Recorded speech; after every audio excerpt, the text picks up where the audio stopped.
Bismillahirrahmanirrahim. Assalamualaikum warahmatullahi wabarakatuh. Perkenalkan, nama saya Isratul Hayani dengan NIM A1J1180111 dari kelompok 2. Video ini merupakan tugas laporan dari mata kuliah Anatomi dan Fisiologi Manusia yang diampu oleh Bapak Mustamin Balumbi, SPD, MSI, dengan asisten pembimbing praktikum Wade Siti Hajar Fauzia dengan judul praktikum Sistem Pencernaan. Berikut kita mulai. Pencernaan makanan merupakan proses mengubah makanan dari ukuran besar menjadi lebih halus serta memecah molekul makanan yang kompleks menjadi molekul yang sederhana dengan menggunakan enzim dan organ-organ pencernaan. Enzim yang dihasilkan oleh organ-organ pencernaan dan jenisnya tergantung dari makanan yang dikonsumsi oleh tubuh. Zat makanan yang dicerna oleh tubuh dalam bentuk yang lebih sederhana. Proses pencernaan makanan pada tubuh manusia dapat dibedakan menjadi dua, yaitu mekanik dan pencernaan kimiawi. Pencernaan secara mekanik yaitu proses perubahan makanan dari bentuk besar atau kasar menjadi bentuk yang lebih kecil dan halus. Sedangkan proses pencernaan secara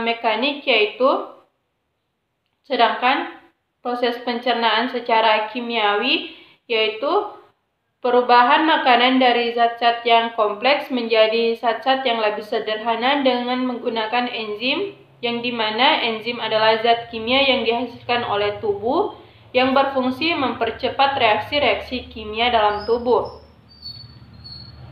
Dalam sistem pencernaan terdapat alat-alat pencernaan dan juga kelenjar pencernaan pada dalam tubuh, yaitu yang pertama pada mulut atau cavum oris yang dapat dilihat pada gambar yang dimana di dalam mulut terjadi pencernaan secara mekanik dan kimiawi. Pada bagian ini juga terdapat gigi dan lidah, yang dimana gigi atau dens ini merupakan alat pencernaan yang bertugas secara mekanik, sedangkan lidah ini merupakan organ yang terletak di dasar mulut, yang dimana membantu dalam proses penelanan makanan sebagai alat bantu organ pengecap.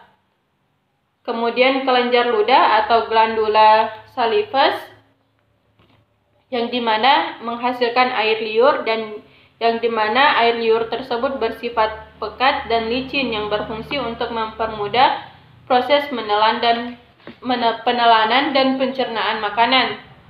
Selanjutnya faring yang dapat dilihat pada gambar yang dimana faring merupakan organ penghubung antara rongga mulut dengan kerongkongan atau esofagus. Selanjutnya kerongkongan atau esofagus yang dapat dilihat pada gambar yang dimana kerongkongan atau esofagus ini merupakan tabung berotot pada vertebrata yang dilalui sewaktu makanan mengalir dari bagian mulut ke lambung, yang dimana di dinding kerongkongan atau esofagus ini terdiri atas 3 lapisan, yaitu tunica mucosa yang dimana menghasilkan mukus atau lendir, tunica submucosa yang terdapat jaringan ikat kolagen, dan tunica muscularis yang mengandung otot polos dan jaringan ikat. Selanjutnya lambung. Dapat dilihat gambar yang dimana lambung atau ventriculus ini merupakan organ kantong besar yang terletak di dalam rongga perut yang agak ke kiri, yang dimana lambung ini tersusun menjadi 4 lapisan, yaitu lapisan serosa, lapisan berotot, lapisan submukosa, dan lapisan mukosa. Pada lambung ada beberapa enzim yang dihasilkan, yaitu HCl, renin, pepsinogen, lipase, dan hormon gastrin dan lendir. Selanjutnya usus halus yang dapat dilihat pada gambar yang dimana usus halus ini merupakan saluran panjang yang sekitar 8 sampai 2,5 meter yang dibagi menjadi duodenum, dapat dilihat gambar yang ini, jejunum, dan ileum atau usus, yang dimana merupakan tempat penyerapan sari-sari makanan yang panjangnya sekitar 1 meter. Selanjutnya, kelenjar pankreas. Dapat dilihat pada gambar yang ini, yang terletak dekat ventriculus atau rongga perut sebelah kiri, yaitu di antara duodenum dan limpa, dengan panjang sekitar 15 cm dengan lebar 5 cm. Kelenjar pankreas menghasilkan hormon insulin dan juga menghasilkan getah pankreas yang banyaknya mengandung enzim. Selanjutnya, hati atau hepar.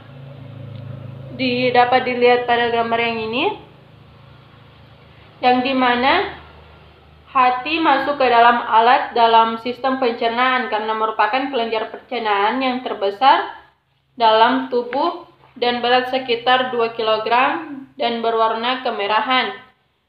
Hati ini menghasilkan empedu yang menghasilkan zat warna empedu, yaitu birubilin, yang berfungsi untuk mengemulsikan atau memecahkan lemak dan membunuh kuman-kuman dalam saluran pencernaan bagian atas. Selanjutnya, usus besar. Dapat dilihat pada gambar yang ini, yang dimana merupakan saluran panjang dengan permukaan dinding yang mengalami penyempitan dan penonjolan serta tersusun dari usus halus. Selanjutnya, anus, yang dilihat pada gambar yang ini, yang dimana anus merupakan lubang pada ujung saluran pencernaan yang menghubungkan rektum dengan dunia luar atau udara luar, yang terletak di dasar pelvis. Di anus terdapat proses perjalanan terakhir dari feses yang telah dibentuk di kolon. Proses pengolahan feses melalui anus yang disebut defekasi. Itulah yang sempat saya sampaikan. Lebih dan kurangnya mohon dimaafkan. Wassalamualaikum warahmatullahi wabarakatuh.